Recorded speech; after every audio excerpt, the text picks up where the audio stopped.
ಆ ಚಕ್ರಗಳಿಗೆ ಮಂತ್ರಗಳಂತ ಮಾಡಿದ್ದಾರೆ ಋಷಿಗಳು. ಋಷಿಗಳು ಏನ್ ಮಾಡಿದ್ದಾರೆ ಮಂತ್ರಗಳನ್ನ ಮಾಡ್ಬೇಕಾದ್ರೆ ಇಂತಿಂತ ಕಾಯಿಲೆಗೆ ಇಂಥ ಮಂತ್ರಗಳೇ ಅಂತ ಮಾಡಿರ್ತಾರೆ. 250ಕ್ಕೂ ಹೆಚ್ಚು ಸ್ವಿಚಸ್ ಫೇಲ್ ಆದರೆ ಸತ್ತೋಗ್ತಾರೆ. ಗ್ರಹಣದಷ್ಟೇ ಪವರ್ ಪ್ರತಿ ಅಮಾವಾಸ್ಯೆ ಇರುತ್ತೆ. 300 ಸ್ವಿಚ್ ಅಲ್ಲಿ 100 ಸ್ವಿಚ್ ಫೇಲ್ಯೂರ್ ಆದ್ರೆ ಮನುಷ್ಯ ಕಾಯಿಲೆ ಬೀಳ್ತಾನೆ. ಪೌರ್ಣಮಿ ಅಮಾವಾಸ್ಯೆ ಮಂಕ್, ಪೌರ್ಣಮಿ ಶಾರ್ಪ್. ಆ ಪ್ರಾಯಶ್ಚಿತ ಪಟ್ಟಂತ ಅವನಿಗೆ ಪಾಪಿಗೆ ಸ್ವರ್ಗದಲ್ಲೂ ಜಾಗವಿದೆ. ಕೃಷ್ಣ ಬಂದ್ರು. ಹೌದು, ಕರೆಕ್ಟ್. ಹಾಗಾಗಿ 2 ದೇವರುಗಳ ಅನುಗ್ರಹ ನಿಮ್ಗೆ ಒಂದೇ ಮಂತ್ರದಲ್ಲಿ ಸಿಗುತ್ತದೆ. ನಾನ್ ವೆಜ್ ತಿನ್ನುವವರು ಮಂತ್ರ ಹೇಳಲೇಬಾರ್ದಾ?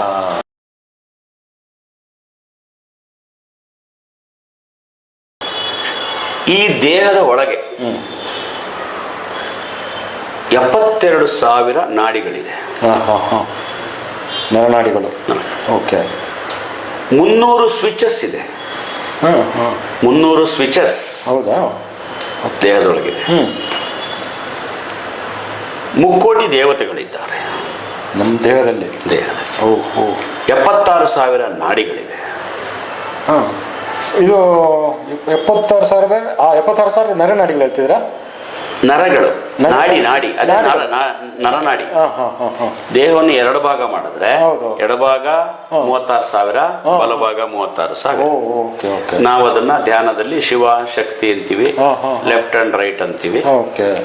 ಈ 3 ಕೋಟಿ ದೇವರುಗಳು, 76,000 ನಾಡಿಗಳು, 300ಕ್ಕೂ ಹೆಚ್ಚು ಸ್ವಿಚಸ್ಗಳು, ಆಮೇಲೆ 10 ಪ್ರಾಣಗಳು, ದಶಪ್ರಾಣಗಳು. ಎಲ್ಲ ಪಂಚಪ್ರಾಣ ಅಂತಾರೆ, ದಶಪ್ರಾಣ.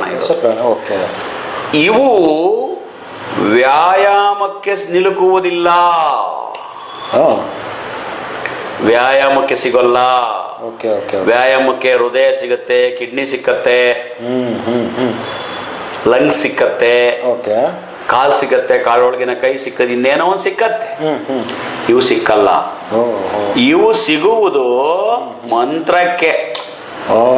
ಇಲ್ಲಿ ಸ್ಪಿರಿಚುವಲ್ ಬಂತು. ಅಂದ್ರೆ ನಾವು ಮಂತ್ರ ಪಠಣೆಯನ್ನ ಮಾಡುವುದರಿಂದ 300 ಸ್ವಿಚ್ ಗಳನ್ನ ಸಾತ್ವಿಕಗೊಳಿಸಬಹುದು, ಆರೋಗ್ಯಗೊಳಿಸಬಹುದು. 76,000 ನರನಾಡಿಗಳನ್ನ ಸಾತ್ವಿಕಗೊಳಿಸಿಕೊಳ್ಳಬಹುದು, ಬಲಗೊಳಿಸಿಕೊಳ್ಳಬಹುದು. 3 ಕೋಟಿ ದೇವರುಗಳನ್ನು ಒಲಿಸಿಕೊಳ್ಳಬಹುದು. ನಮ್ಮ ದೇಹದಲ್ಲಿ 3 ಕೋಟಿ ದೇವತೆಗಳು. ಈ ಸ್ವಿಚಸ್ ಅಂದ್ರೆ ಹೆಂಗೆ ಸರ್? ಸ್ವಿಚಸ್ ಅಂತಂದ್ರೆ ಈಗ ನಮ್ಗೆ ನೀವು ನೋಡಿ ಒಂದ್ಸರಿ ದೇಹದ ಒಂದ್ ಕಡೆ ಹಿಂಗ ಅನ್ನತ್ತದು, ಇಲ್ಲೋ ಹಿಂಗ ಅಂತದೆ, ನೋಡಿದೀರಾ? ನೀವೇನು ಮಾಡಲ್ಲ, ಹಿಂಗ ಅನ್ನೋದು ಅದು ಸ್ವಿಚ್ ಇದೆ ಅಂತ. ಹೌದಾ? ಎಲ್ಲ ಕಡೆ ಹೊಡ್ಕೊಳ್ತಾ ಇದೆ. ಗೊತ್ತು. ಹೌದು, ನೋಡಿದ್ದೀನಿ. ಮಸಲ್ಸ್ ಇದಾಗುತ್ತೆ. ಆ ಮಸಲ್ಸ್ ಸುತ್ತ ಎಲ್ಲ ಸ್ವಿಚಸ್ ಇರುತ್ತೆ.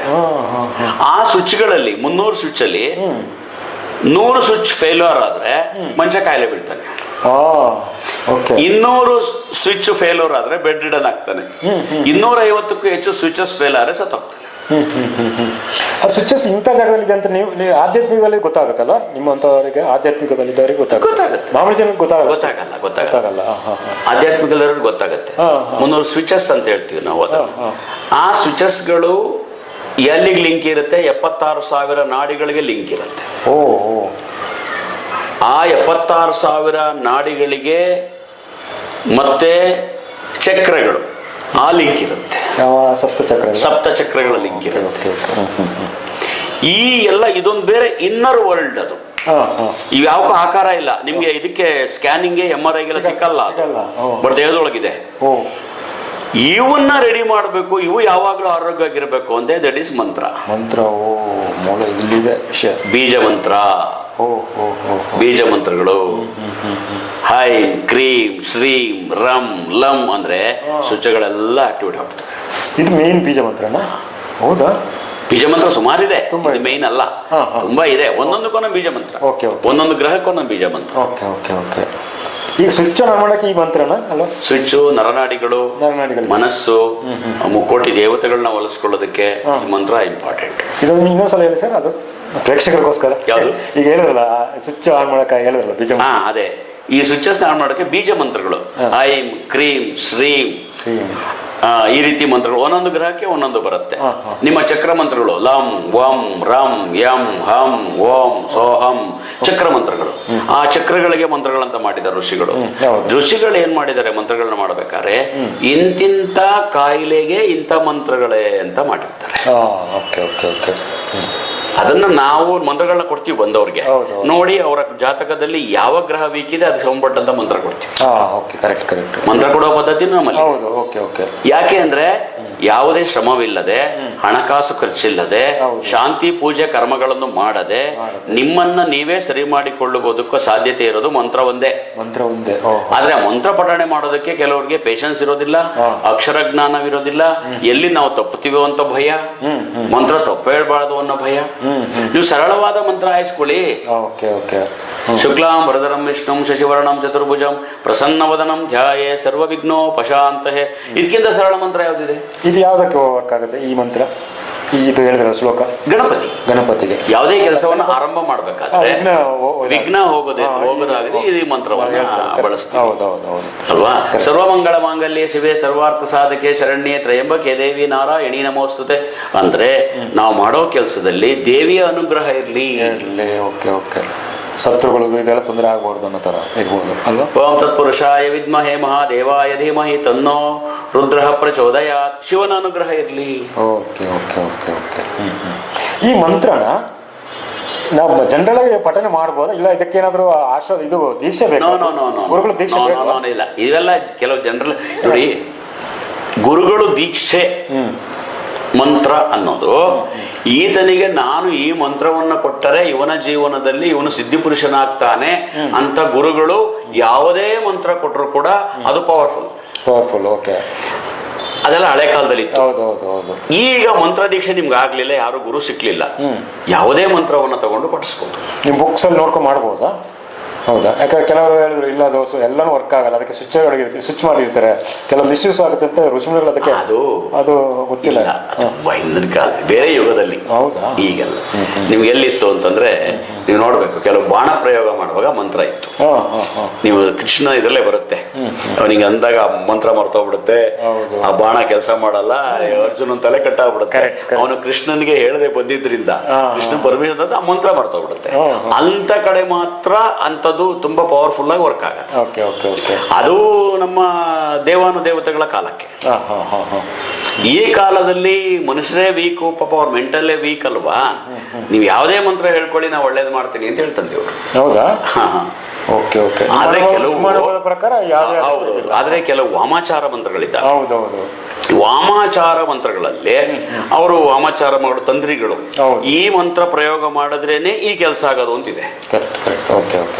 ಸಾಮಾನ್ಯರಿಗಲ್ಲ, ಅವ್ರಿಗೆ ಮಾತ್ರ. ಅವರು ಆಯಾ ಮಂತ್ರಗಳನ್ನ ಪ್ರಯೋಗ ಮಾಡಿದ್ರೇನೆ ಅವನೊಳಗೆ ಇರತಕ್ಕಂತ ಪ್ರಯತ್ನ ಹೋಗುತ್ತೆ.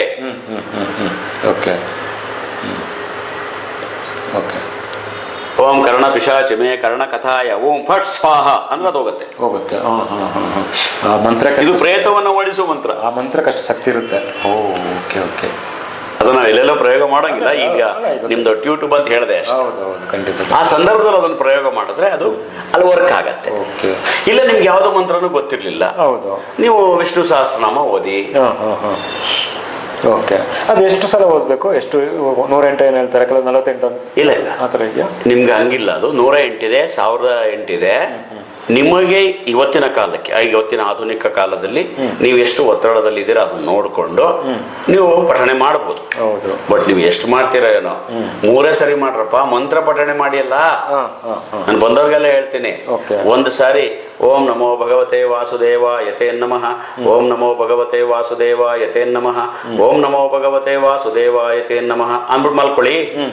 3 ಬೆಳಗ್ಗೆ ಎದ್ದೊಳಿ ಓಂ ನಮೋ ಭಗವತೆ ವಾಸುದೇವಾಯ ತೇ ನಮಃ, ಓಂ ನಮೋ ಭಗವತೆ ವಾಸುದೇವಾಯ ತೇ ನಮಃ, ಓಂ ನಮೋ ಭಗವತೆ ವಾಸುದೇವಾಯ ತೇ ಅಂದ್ಬಿಟ್ಟು ಎದ್ದೊಳಿ. ಈ ಮಂತ್ರದಿಂದ ಏನ್ ಪ್ರಯೋಜನ ಆಗ್ಬೋದು ಜನಗಳಿಗೆ? ಈ ಮಂತ್ರ ಹೇಳಿದ್ರೆ ಯಾವ ತರ ಆರೋಗ್ಯ? ಓಂ ನಮೋ ಭಗವತೆ ವಾಸುದೇವಾಯ ನಮಃ ಅನ್ನೋದು ಸ್ವಲ್ಪ ಪವಿತ್ರವಾದ ಪವರ್ಫುಲ್ ಮಂತ್ರಗಳಲ್ಲಿ ಒಂದು. ಈ ಮಂತ್ರ ಅವ್ರಿಗೆ ಎಲ್ಲ ರಕ್ಷಣೆ, ಎಲ್ಲಾ ರೀತಿಯ ರಕ್ಷಣೆ, ಆರೋಗ್ಯ, ಅವರ ಇದು ವಾಸುದೇವ ದಿಸ್ ಕೃಷ್ಣ. ಹೌದು. ಓಂ ನಮೋ ಭಗವತೆ ವಾಸುದೇವ ಅಂದ್ರೆ ಭಗವತೆ ಅಂದಾಗ ನಮ್ಗೆ ದೇವಿ ಬಂತು, ವಾಸುದೇವ ಅಂದಾಗ ಕೃಷ್ಣ ಬಂದ್ರು. ಹೌದು, ಕರೆಕ್ಟ್. ಹಾಗಾಗಿ 2 ದೇವರುಗಳ ಅನುಗ್ರಹ ನಿಮ್ಗೆ ಒಂದೇ ಮಂತ್ರದಲ್ಲಿ ಸಿಗುತ್ತದೆ. ಇದು ಒಂದು ಜನಗಳು ನಾನು ಒಂದು ಪ್ರಶ್ನೆ ನನಗೂ ಡೌಟ್ ಇದೆ, ಅವ್ರಿಗೆ ಇರುತ್ತೆ. ಕೆಲವರಿಗೆ ನಾನ್ ವೆಜ್ ತಿಂತಾರೆ, ಎಲ್ಲೋ ಒಂದು ಕಡೆ ಕಾಡ್ತಾ ಇರ್ತದೆ. ನಾನು ಈ ಮಂತ್ರ ಹೇಳಿದ್ರೆ ಅವ್ರು ನಾನ್ ವೆಜ್ ತಿನ್ನೋನಿಗೆ ಏನಾದ್ರು ಇದಾಗುತ್ತಾ, ದೋಷ ಆಗುತ್ತಾ, ತಿನ್ನಕ್ಕೆ ಮುಜುಗರ ಇದಾಗುತ್ತೆ, ಅದು ಎಲ್ಲೋ ಒಂದು ಕಡೆ ಮನಸ್ಸಲ್ಲಿ. ಇಲ್ಲ, ನಾನು ಹೇಳೋದೇನಂದ್ರೆ ನಾನ್ ವೆಜ್ ತಿನ್ನುವವರು ಮಂತ್ರ ಹೇಳಲೇಬಾರ್ದು. ಅದೇ ಅಲ್ಲೇ. Okay okay. ಅಂದ್ರೆ ಗ್ಯಾಪ್ ಕೊಟ್ಟು ಮಾಡ್ಬೋದಾ ಅಥವಾ ಯಾವಾಗ್ಲೇ ಮಾಡಿ ನಾನ್ ವೆಜ್ ತಿನ್ನುವವರು ಮಂತ್ರ ಹೇಳಿದ್ರೆ ಫಲ ಕಮ್ಮಿ ಇಲ್ಲ, ಫಲ ಸಿಗಲ್ಲ. Okay okay okay. ಎಲ್ಲರೂ ಏನೋ ಕಾಡ್ತಾ ಇರ್ತದೆ ಅವ್ರಿಗೆ, ಎಲ್ಲೋ ಅವ್ರಿಗೆ ಅಂದ್ರೆ ಕಾಡೋದಲ್ಲ. ಈ ನಾನ್ ವೆಜ್ಜಸ್ ನೆಗೆಟಿವ್ನ ಒಂದು ಅಂಶ ಓಕೆ ಅಲ್ವಾ. ನೀವು ಒಂದ್ಸರಿ ನಾನ್ ವೆಜ್ ತಿಂದ್ರೆ ಒಂದು 20 ಅವರ್ ದೇಹದೊಳಗಿರುತ್ತೆ, ಅದು ಜೀರ್ಣ ಆಗೋಕೆ 20 ಅವರ್.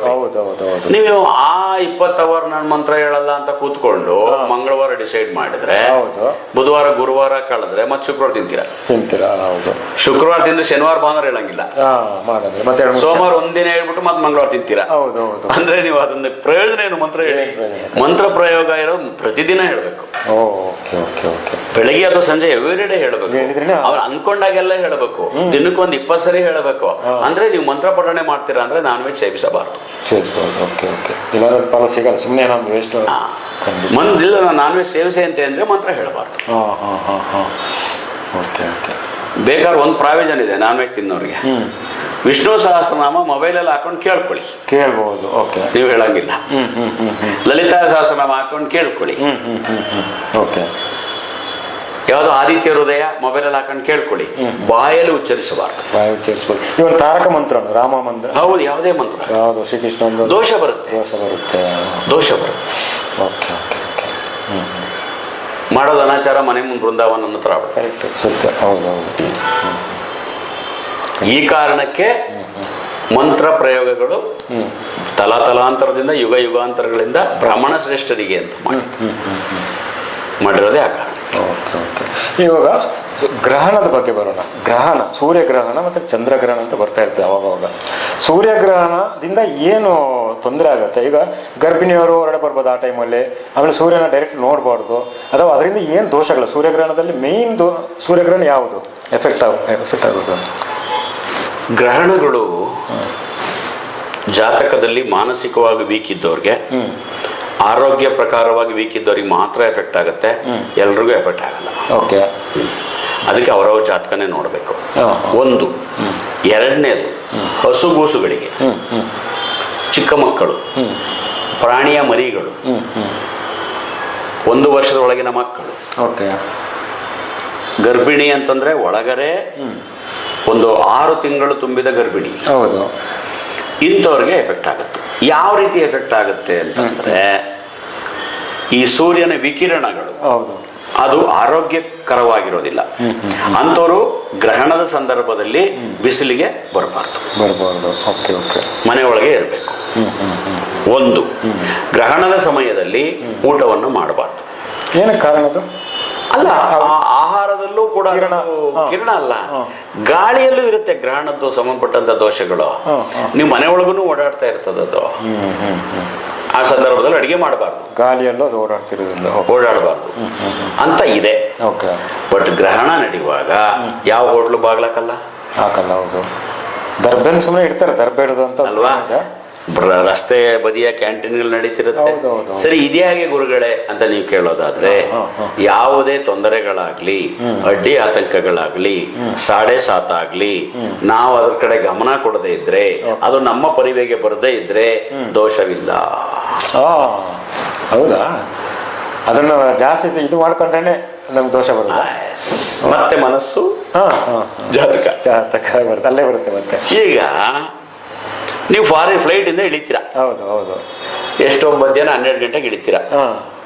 1 ಗಂಟೆಯಿಂದ 3 ಗಂಟೆ ಗ್ರಹಣ ಇದೆ. ನಿಮಗೆ ಗೊತ್ತಿಲ್ಲ, ಹೊರ ದೇಶದಲ್ಲಿ ಇದ್ರಲ್ಲ, ಇಲ್ಲಿ ಯಾರು ಹೇಳಿಲ್ಲ.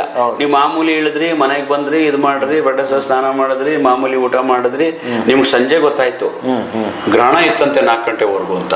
ಬಟ್ ನೀವೆಲ್ಲ ಮಾಡಿದ್ರಿ, ನಿಮ್ದೇನು ದೋಷ ಆಗಲ್ಲ. ಅಂದ್ರೆ ಗೊತ್ತಿಲ್ಲ ತಪ್ಪು ಮಾಡ್ದಂಗೆ, ತಪ್ಪೇನಲ್ಲ, ಅದ್ರ ಪರಿವು ಅವ್ರಿಗೆ ಇರ್ಲಿಲ್ಲ, ಅದು ಅವನ ತಪ್ಪಲ್ಲ. ಇದನ್ನ ನಾವು ಶಾಸ್ತ್ರದಲ್ಲಿ ಹೇಳ್ತೀವಿ, ಗೊತ್ತಿದ್ದು ಮಾಡುವ ತಪ್ಪು, ಗೊತ್ತಿಲ್ಲದೆ ಆಗುವ ತಪ್ಪು. ಗೊತ್ತಿದ್ದೇ ಮಾಡುವ ತಪ್ಪು ದೋಷ, ಗೊತ್ತಿಲ್ಲದೆ ಆಗುವ ತಪ್ಪಿಗೆ ದೋಷವಿಲ್ಲ. ಯಾಕೆಂದ್ರೆ ಗೊತ್ತಿಲ್ಲದೆ ತಪ್ಪು ಮಾಡ್ತಾನಲ್ಲ ಅವನ ಆಮೇಲೆ ಪ್ರಾಯಶ್ಚಿತ ಪಡ್ತಾನೆ. ಆ ಪ್ರಾಯಶ್ಚಿತ ಪಟ್ಟಂತ ಅವನಿಗೆ ಪಾಪಿಗೆ ಸ್ವರ್ಗದಲ್ಲೂ ಜಾಗವಿದೆ. ಭಗವಂತ ಎಷ್ಟು ಕರುಣಾಮಯಿ ನೋಡಿ, ಒಂದ್ಸಲ ಹಂಗೆ ಅನಿಸ್ತದೆ, ಕರುಣಾಮಯಿ ಭಗವಂತ ಅಂತ. ಅಲ್ಲೂ ಇದು ಮಾಡಿದ್ದಾನೆ. ನಿಮ್ಗೆ ಗ್ರಹಣದ ಪಾಲನೆ ಮಾಡೋದು ಬೇಡ. ಚೇ ಗ್ರಹಣ ಇತ್ತು ನಾವು ಪಾಲನೆ ಮಾಡಿ ಪ್ರಾಯಶ್ಚಿತ ಒಳ್ಳೇದಾಗ್ಬಿಡೋದು. ಈ ಪ್ರಾಯಶ್ಚಿತ ಪಡೋನ್ನ ದೇವ್ರು ತುಂಬಾ ಇಷ್ಟಪಡ್ತಾರೆ. ಇವ್ನಿಗೆ ಎಂತ ಜ್ಞಾನ ಇದೆ ಇವನಿಗೆ, ತುಂಬಾ ಪ್ರೀತಿ ಮಾಡ್ತಾರೆ. ಪ್ರಾಯಶ್ಚಿತ ಪಟ್ಕೋತಾ ಇದ್ದಾನಲ್ಲ, ಇವ್ನಿಗೆ ಎಂತ ದೊಡ್ಡ ಗುಣ ಇದೆ. ಇದೊಂದ್ಸರಿ ಎಕ್ಸ್ಕ್ಯೂಸ್ ಮಾಡ್ಬಿಡೋಣ. ಸತ್ಯ, ನಿಜವಾಗ್ಲು ಭಗವಂತ ನೋಡಿ ಎಷ್ಟೊಂದು ನಮ್ಮೆಲ್ಲ ಇದು ಕರುಣೆ ತೋರಿಸ್ತಾರೆ ಅನ್ಸೋದು ಒಂದ್ಸಲ. ಹೌದು, ನಿರಂತರ, ಇಲ್ಲೊಂದ್ಸಲ ಅಲ್ಲ. ಭಗವಂತನಿಗೆ ಜೀವಿಗಳ ಮೇಲೆ ನಿರಂತರ ಕರುಣೆನೆ. ನಾವೇ ಭಗವಂತನ ಓವರ್ಟೇಕ್ ಮಾಡಿ ಬದುಕೋದು. ಓವರ್ ಬುದ್ಧಿವಂತಿಗೆ, ಅತಿ ಬುದ್ಧಿವಂತಿಗೆ ಭಗವಂತನೇ ಓವರ್ಟೇಕ್ ಮಾಡಕ್ ಕರೆಕ್ಟ್. ಅದು ಮಾಡಬಾರ್ದು. ಆಮೇಲೆ ನೀವು ಗ್ರಹಣದ ಬಗ್ಗೆ ಹೇಳಿದ್ರಿ. ಗ್ರಹಣ ಯಾವಾಗಲೂ ವರ್ಷಕ್ಕೆ 2 ಸರಿ ಬರುತ್ತೆ. ಪ್ರತಿ ಅಮಾವಾಸ್ಯೆನೂ ಗ್ರಹಣದ ತರವೇ, ಗೊತ್ತಾ ನಿಮ್ಗೆ? ಹೌದಾ? ಗ್ರಹಣದಷ್ಟೇ ಪವರ್ ಪ್ರತಿ ಅಮಾವಾಸ್ಯೆ ಇರುತ್ತೆ. ಆ ಅಮಾವಾಸ್ಯೆ ಪ್ರತಿ ತಿಂಗಳ ಅಮಾವಾಸ್ಯೆಯಲ್ಲೂ ಕೂಡ ಗರ್ಭಿಣಿಯರಿದ್ರೆ, ಪುಟ್ಟ ಮಕ್ಕಳಿದ್ದರೆ, ಅಥವಾ ಜಾತಕ ವೀಕ್ ಇರೋರಿದ್ರೆ, ನೀವು ನೋಡಿ ನಮ್ಮ ಹತ್ರ ಬರ್ತಾರೆ ಸುಮಾರು ಜನ ಕನ್ಸಲ್ಟೆಂಟ್ಸು, ಸರ್ ಪ್ರತಿ ಅಮಾವಾಸ್ಯೆ ಜಗಳ ಆಗುತ್ತೆ ಅಂತಾರೆ. ಯಾಕಾಗುತ್ತೆ? ಮನಸ್ಸು ವಿಚಲಿತವಾಗ್ತದೆ. ಕ್ಯಾಲೆಂಡರ್ ನೋಡ್ಕೊಂಡು ಹೊಡ್ಬೇಕು. ಅಮಾವಾಸ್ಯೆ 18 ಅಂತಿದ್ರೆ 17, 18, 19 ಮೂರನ್ನು ಗುರ್ತಾಕ್ಬಿಡ್ಬೇಕು. ಆ 3 ದಿನನೂ ನಾನು ತಾಳ್ಮೆಯಿಂದ ಇರ್ತೀನಿ. ಯಾರೇನಾರ ಅಂದ್ರು ನಾನು ಕಂಟ್ರೋಲ್ ಆಗಿರ್ತೀನಿ. ತುಂಬಾ ರಾತ್ರಿ ಹೊತ್ತೆಲ್ಲ ಜರ್ನಿ ಮಾಡೋಲ್ಲ, ಸಿಕ್ಕಾಬಟ್ಟೆ ತಿನ್ನೋಲ್ಲ, ನಾನ್ ವೆಜ್ ಎಲ್ಲ ತಿನ್ನೋಲ್ಲ, ಅಥವಾ ಏನೋ ತುಂಬಾ ಇದು ಮಾಡಲ್ಲ, ಯಾರ ಜೊತೆನೂ ಹೆಚ್ಚು ಇದನ್ನ ನೋಟ್ ಮಾಡ್ಕೊಂಡ್ಬೇಕು. ಎಷ್ಟೋ ಹುಷಾರಾಗ್ಬೋದು. ಪ್ರತಿ ತಿಂಗಳು ಗ್ರಹಣ ರೀ. ಪ್ರತಿ ತಿಂಗಳೊಂದು ಅಮಾವಾಸ್ಯೆ ಬರುತ್ತೆ. ಅಮಾವಾಸ್ಯೆ ಏನಕ್ಕೆ ಅದು ಆತರ ಅಷ್ಟೊಂದು? ಚಂದ್ರ ಮತ್ತೆ ಭೂಮಿ, ಚಂದ್ರ ಭೂಮಿ ಸೂರ್ಯ ಅಡ್ಡ ಬರೋದು, ಭೂಮಿಗೆ ಅಡ್ಡ ಬರೋದು, ಅದಕ್ಕೆ ಅಮಾವಾಸ್ಯೆ ಅಮಾವಾಸ್ಯೆ. ಅದಕ್ಕೆ ಮನಸ್ಸು ಇದೆಲ್ಲ ಚಂಚಲ ಆಗೋದೇನೋ. ಚಂದ್ರ ಅವತ್ತು ಮಂಕಾಗ್ಬಿಡ್ತಾನೆ ಅಮಾವಾಸ್ಯೆಯಲ್ಲಿ, ನೀವು ಫುಲ್ ಡಾರ್ಕ್ ಆಗ್ಬಿಡ್ತಾನೆ ಕಂಪ್ಲೀಟ್. ಸೂರ್ಯ ಮತ್ತೆ ಭೂಮಿ ಅಡ್ಡ ಬಂದ್ಬಿಡುತ್ತೆ, ಸೂರ್ಯ ಅಡ್ಡ ಬಂದ್ಬಿಡ್ತಾನೆ ಚಂದ್ರ. ಸೊ ಮೈಂಡ್ ಬ್ಲಾಂಕ್ ಆಗ್ಬಿಡುತ್ತೆ. ಮೈಂಡ್ ಬ್ಲಾಂಕ್ ಆದಾಗ ನಾವು ಲೋಕ ಜೀವನಕ್ಕೆ ವಿರುದ್ಧವಾದಂತ ಕೆಲಸಗಳನ್ನ, ವಿರುದ್ಧವಾದಂತ ಮಾತುಗಳನ್ನ ಆಡ್ಬಿಡ್ತೀವಿ. ಅದಕ್ಕೆ ಅಮಾವಾಸ್ಯೆ ದಿವಸ ಬಹಳ ಎಚ್ಚರಿಕೆ ಇರಬೇಕು, ಎಚ್ಚರಿಕೆಯಿಂದಿರಬೇಕು. ದೇವಸ್ಥಾನಗಳಿಗೆ ಓಡಬೇಕು. ಅದ್ರ ಪವರ್ ಎಷ್ಟು ದಿವಸ ಆಸ್ಪಾಸ್ ಇರುತ್ತಾ? ಹಿಂದೆ ಮುಂದೆ ಹೇಳಿದ್ನಲ್ಲ, 3 ದಿವಸ. 18 ಅಮಾವಾಸ್ಯೆ ಅಂತಂದ್ರೆ 17, 18, 19 3 ದಿನ ಅದು ಅಮಾವಾಸ್ಯೆ ಪವರ್ ಇರುತ್ತೆ. ಆ 3 ದಿನಗಳೇನು ಮಾಡಬಾರ್ದು, ಹುಷಾರಾಗಿರ್ಬೇಕು. ಮಾಮೂಲಿ ದೈನಂದಿನ ಕೆಲಸ ಎಲ್ಲ ಮಾಡ್ಬೋದು. ಅತಿ ಸಾಹಸದ ಕೆಲಸಗಳು ಅಥವಾ ಬೇಡದೇ ಇದ್ದದನ್ನ ಮೈ ಮೇಲೆ ಎಳ್ಕೊಳ್ಳುವಂತ ಕೆಲಸಗಳು, ನಾವೇ ಕಾಲ್ ಕೆರ್ಕೊಂಡು ಹೋಗಿ ಮಾಡತಕ್ಕಂಥ ಕೆಲಸಗಳು ಮಾಡಕ್ ಹೋಗ್ಬಾರ್ದು. ಇದು ಪೌರ್ಣಮಿ ಯಾವ ತರ ವರ್ಕ್ ಆಗುತ್ತೆ? ಪೌರ್ಣಮಿ ಸ್ವಲ್ಪ ಅಮಾವಾಸ್ಯೆಗಿಂತ ಭಿನ್ನ. ಪೌರ್ಣಮಿ ಅಮಾವಾಸ್ಯೆ ಮಂಕ್, ಪೌರ್ಣಮಿ ಶಾರ್ಪ್. ಹೌದಾ? ನೋಡಿ, ಬಹಳಷ್ಟು ಸಾಧುಗಳು, ಸಂತರು, ಸಿದ್ಧಿ ಪುರುಷರು, ಸಾಧಕರು, ಜ್ಞಾನಿಗಳು ಹುಣ್ಣಿಮೆಗೆ ಹುಟ್ಟಿರೋದು. ದತ್ತ ಹುಣ್ಣಿಮೆ, ವ್ಯಾಸ ಹುಣ್ಣಿಮೆ, ಬುದ್ಧ ಪೂರ್ಣಿಮೆ. ಎಲ್ಲಿ ಹುಟ್ಟಿದಾರಲ್ಲ? ಬುದ್ಧ ಪೂರ್ಣಿಮೆ ಅಂದ್ರೆ ಬುದ್ಧ ಹುಣ್ಣಿಮೆ ಹುಟ್ಟಿರೋದು ಅಂತ. ಎಲ್ಲ ಮಹಾಶಯರಲ್ಲ ಅದರಲ್ಲಿ ಹುಟ್ಟಿದ್ದಾರೆ ಹುಣ್ಣಿಮೆ. ವ್ಯಾಸ ಪೌರ್ಣಮಿ. ದತ್ತಾತ್ರೇಯರು ಹುಣ್ಣಿಮೆ ದಿನ ಹುಟ್ಟಿದ್ದು ದತ್ತ ಪೌರ್ಣಮಿ. ಅಂದ್ರೆ ಪ್ರಸಿದ್ಧ, ಒಳ್ಳೇದದು ಹುಣ್ಣಿಮೆ, ತುಂಬಾ ಒಳ್ಳೇದು ಹುಣ್ಣಿಮೆದು. ಆಧ್ಯಾತ್ಮಿಕ ತುಂಬಾ ಒಳ್ಳೇದು ಅನ್ಸುತ್ತೆ. ಆಧ್ಯಾತ್ಮಿಕಕ್ಕೆ ತುಂಬಾ ಒಳ್ಳೇದು, ಒಳ್ಳೆ ಕೆಲಸ ಕಾರ್ಯ. ಆಮೇಲೆ ತುಂಬಾ ಶಾರ್ಪ್ ಇರ್ತಾರೆ ಹುಣ್ಣಿಮೆಗೆ ಹುಟ್ಟಿದವರು. ಬಟ್ ಅವರಲ್ಲಿ ಹುಣ್ಣಿಮೆ ಯಾಕೆ ಜಾಗರೂಕರಾಗಿರ್ಬೇಕು ಅಂತಂದ್ರೆ, ಹುಣ್ಣಿಮೆಲೂ ಜಾಗರೂಕತೆ ಬೇಕು. ಈ ಚಂದ್ರ ಏನಾದ್ರು ಹುಣ್ಣಿಮೆಲಿ ಕೆಟ್ಟೋಗಿದ್ರೆ, ಇಲ್ಲಿ ಮುಂಕಿರ್ತಾರೆ ಅಮಾವಾಸ್ಯೆಯಲ್ಲಿ, ಹುಣ್ಣಿಮೆಲಿ ಓವರ್ ಆಗಿ ಆಡ್ತಾರೆ. ಹೌದಾ? ಜಾಸ್ತಿ ಎಕ್ಸ್ಪೋಸ್ ಆಗ್ತಾರೆ. ಅದೊಂಥರ ಡೇಂಜರ್. ಅದು ಹುಷಾರಾಗಿರ್ಬೇಕು. ಅವ್ರ ಪವರ್ ಸ್ವಲ್ಪ ಜಾಸ್ತಿ ಅಂದ್ರೆ ಬಾಡಿ ಒಳಗಡೆ 230 ಕರೆಂಟ್ಗೆ 440 ಹೋಗ್ಬಿಡುತ್ತೆ. ಎನರ್ಜಿ ಜಾಸ್ತಿ ಆಗ್ಬಿಡುತ್ತೆ. Hyper active. ಹುಣ್ಣಿಮೆಯಲ್ಲೂ ಹುಷಾರಾಗಿರ್ಬೇಕು. ಆದ್ರೆ ಕೆಟ್ಟದ್ದಿಲ್ಲ ಅಷ್ಟೇ. ಕೆಟ್ಟದಿಲ್ಲ. ಹೌದು. ಅಮಾವಾಸ್ಯೆ ಅಷ್ಟು ಕೆಟ್ಟದ್ದಾಗಲ್ಲ. ಹುಷಾರಾಗಿರ್ಬೇಕು. ಹುಣ್ಣಿಮೆಯಲ್ಲೂ ಕೂಡ ಅಮಾವಾಸ್ಯೆ ಹುಣ್ಣಿಮೆ ಎರಡನ್ನೂ ಹುಷಾರಾಗಿರ್ಬೇಕು. ನಾವು ಅದನ್ನೇ ಹೇಳ್ತಾ ಇರ್ತೀವಿ. ಅಮಾಸೆ ಹುಟ್ಟಿದ ಅಂತ ವ್ಯಕ್ತಿಗಳು ಸ್ವಲ್ಪ ಅದೇ ಅಮಾವಾಸ್ಯೆ ಹುಟ್ಟಿದವ್ರದ್ದು ಏನಿಲ್ಲ, ಅಮಾವಾಸ್ಯೆ ಹುಟ್ಟಿ ಬೇರೆ ಗ್ರಹಗಳೇನಾರ ಬಲವಾಗಿತ್ತು ಅಂದ್ರೆ ಅದೇನು ಎಫೆಕ್ಟ್ ಆಗಲ್ಲ. ಈಗ ಅಮಾವಾಸ್ಯೆ ಹುಟ್ಟಿದ್ರಲ್ಲಿ ಮಂತ್ರಿಗಳಿದ್ದಾರೆ, ಡಾಕ್ಟರ್ಸ್ ಇದ್ದಾರೆ. ಹೌದಾ? ಬೇರೆ ಯಾವ್ದೋ ಅಮಾವಾಸ್ಯೆ ಒಂದೇ ಕೌಂಟ್ ಅಲ್ಲಲ್ಲ. ನಾನು ಆಗ್ಲೇ ಹೇಳಿದಾಗ ಅದೊಂದು 10%. ಇನ್ನು ಬೇರೆ ಪರ್ಸೆಂಟೇಜ್ ಯಾವ್ದೋ ಗ್ರಹದೋ ಅಥವಾ ಇನ್ಯಾವುದೋ ಪೂರ್ವ ಜನ್ಮದ್ದು ಪೂರ್ವಿಕದ ಫಲ ಚೆನ್ನಾಗಿದ್ರೆ ಕೌಂಟ್ ಆಗಲ್ಲ. ಅದಕ್ಕೆ ಹೇಳಿದ್ರು ಒಂದ್ರಲ್ಲೇನೆ ಯಾವ್ದೋ ಒಂದು ಪಾಯಿಂಟ್ ಇಂದಾನೆ ಯಾವ್ದು ಡಿಸೈಡ್ ಮಾಡಬಾರ್ದು. Okay okay. ಅದರಲ್ಲೂ ಅಮಾವಾಸ್ಯೆ ಹುಟ್ಟಿದ್ರು ಅವ್ರ ಬಗ್ಗೆ ಜಾತಕ ನಾವು ಪಕ್ಕ ಕುಲಕುಶ ನೋಡಿದ್ರೆ ಹೌದು. Okay okay okay. ತುಂಬ ಚೆನ್ನಾಗಿ ಹೇಳಿದ್ರಿ ಸರ್. ತುಂಬ ವಿಷಯಗಳು ತುಂಬ ಕೆನಕ್ತಾ ತುಂಬ ವಿಷಯಗಳು ಬರ್ತಾ ಇದೆ.